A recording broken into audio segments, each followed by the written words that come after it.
Saint-Martial. L'époque de Brassens, le téléphone portable, c'était inexistant. Merci de les éteindre. Bon spectacle. Dans les salons où l'on cause, tant pis s'ils l'ont fait le procès de ma morose délectation. Sitôt que je perds contenance au temps qui court là, j'appelle mes souvenances à mon secours. Ne vous étonnez pas, ma chère, si vous trouvez les vers de jadis et naguère à mon chevet. Que les enrongent mes grimoires, ça ne fait rien, mais qu'ils épargnent ma mémoire. Mon plus cher bien, que Dieu me frappe d'aphasie, d'influenza, mais qu'il m'évite l'amnésie. Tout, mais pas ça. Tant pis si j'ai l'air infantile, mais par ma foi, ma phrase d'élection, c'est « Il était une fois ». Bonjour. Bonjour. Vous croyez aux histoires d'amour? Tant mieux, parce que Georges et moi, c'est une histoire d'amour, une vraie, une qui dure toujours. Enfin, pour moi, parce que, ben, lui, forcément, on ne sait pas. Mais pour moi, oui, toujours. En amour, on dit qu'il ne faut jamais dire toujours. Mais là, franchement, je crois, entre nous, maintenant qu'il n'est plus là, je peux bien vous le dire, j'ai même parfois été infidèle. Je ne pense pas qu'il m'en aurait voulu. Il fallait bien que jeunesse se passe. En tout cas, moi, je suis toujours revenu. Finalement, c'est lui qui est parti le premier. Le con. Et vous savez ce qu'il me chantait, mon père, avant que je ne sache parler? Il me chantait ça.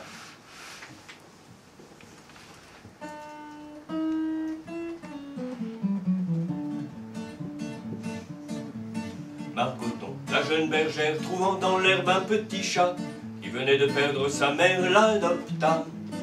Elle en trouve sa collerette et le couche contre son sein. C'était tout ce qu'elle avait, pauvrette, comme coussin. Le chat, la prenant pour sa mère, se mit à téter tout de go, et Margot le laissa faire, brave Margot. Un croquant, passant à la ronde, trouvant le tableau peu commun, s'en alla le dire à tout le monde et le lendemain. Quand Margot dégrafait son corsage pour donner la gougoute à son chat, tous les gars du village étaient là la la la la la, étaient là la la la la, et Margot, qui était simple et très sage, présumait que c'était pour voir son chat. Tous les gars du village étaient là la la la la la, étaient là la la la. Ne pensez pas que je méprisais les chansons enfantines. Non, non, non. Non, à Tunis, on habitait au premier étage.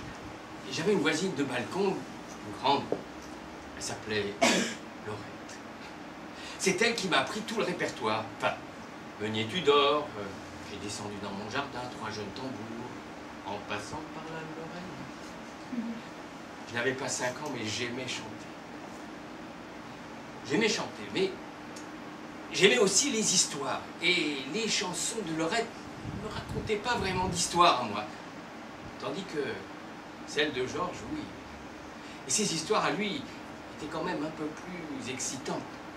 Même et surtout pour un petit garçon de 5 ans. Un bon petit diable à la fleur de l'âge, la jambe légère, l'œil polisson, et la bouche pleine de joyeux ramages allait à la chasse aux papillons. Comme il atteignait l'orée du village, filant sa quenouille, il vit Cendrillon. Il lui dit « Bonjour, que Dieu te ménage, je t'emmène à la chasse aux papillons ?» Cendrillon ravi de quitter sa cage, met sa robe neuve et ses bottillons, et bras dessus, bras dessous, dans les frais bocages, s'en vont à la chasse aux papillons. Écoutez cette bande en boucle pendant presque 2 ans. C'est là que je suis réellement tombé en amour. C'est comme un train qui se serait arrêté à la gare de ma vie. Dans la loco, il y avait un gros moustachu avec sa guitare. Et il m'a dit « Tu montes ?»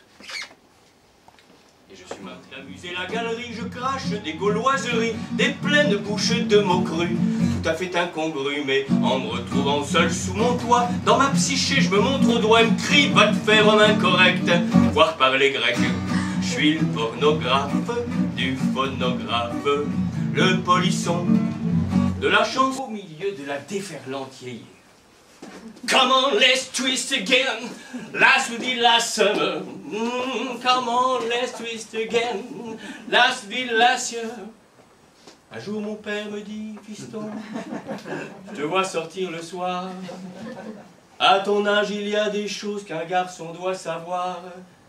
Les filles, tu sais, méfie-toi.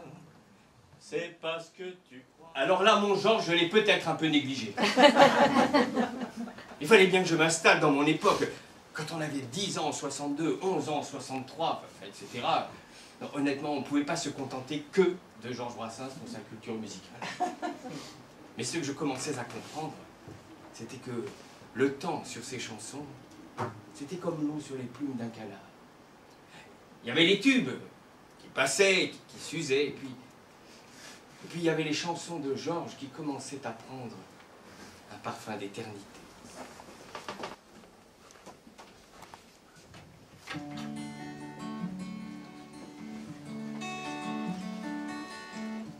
Dans l'eau de la claire fontaine, elle se baignait toute nue. Une saute de vent soudaine jeta ses habits dans les nues.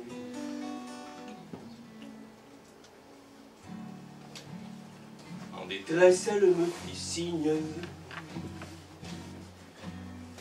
pour la bêtise d'aller chercher des monceaux de feuilles de vigne, fleurs de lys ou fleurs d'oranger,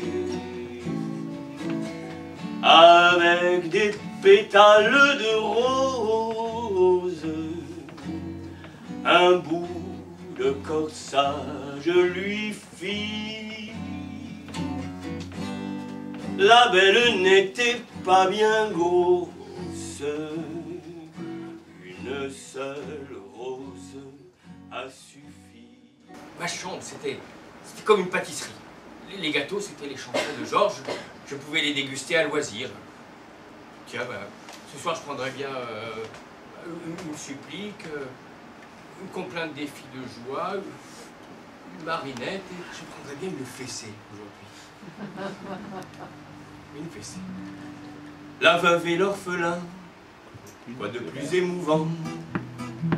Un vieux copain d'école étant mort sans enfant, abandonnant au monde une épouse épatante, j'allais rendre visite à la désespérée.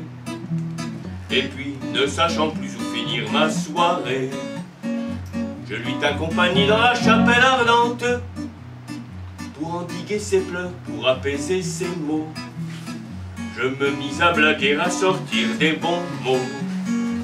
Tous les moyens sont bons au médecin de l'âme. Bientôt, par la vertu de quelques facéties, la veuve se tenait les côtes, Dieu merci, ainsi que des bossus, tous de nous rigolâmes.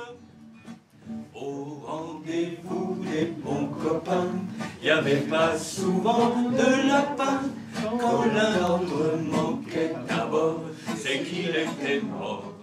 Naviguait en père peinard sur la grand-mare des canards, et s'appelait les copains d'abord, les copains d'abord.